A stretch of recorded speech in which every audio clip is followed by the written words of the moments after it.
राजस्थान में विधानसभा के चुनाव हो रहे हैं। विधानसभा के आम चुनाव के अंदर राजस्थान में कुल 200 सीटें हैं और सरकार बनाने के लिए यहां पर 101 सीट की जरूरत होती है। अगर कोई भी पार्टी स्पष्ट बहुमत के साथ आती है तो उसे 101 सीटों की जरूरत होती है।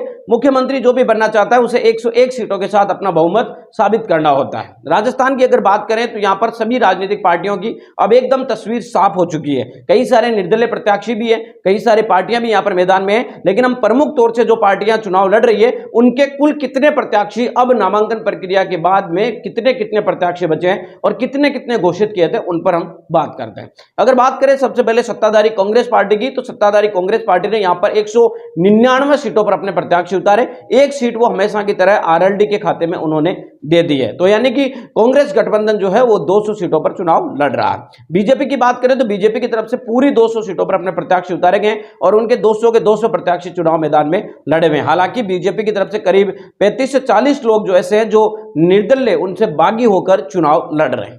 तीसरे बड़ी पार्टी के तौर पर यहां पर हर बार की तरह बहुजन समाज पार्टी मैदान में उभरती है। बहुजन समाज पार्टी ने करीब करीब 195 सीटों पर अपने प्रत्याशी उतारे थे, जिनमें से 15 लोगों के या तो नामांकन पर्चे खारिज हो गए या फिर उन्होंने वापस उठा लिए या किसी दूसरे को समर्थन दे दिया, और कुल मिलाकर अभी की बात करें तो 180 सीटों के आसपास बहुजन समाज पार्टी राजस्थान के अंदर अपने चुनाव प्रचार के मैदान में उतरी हुई है।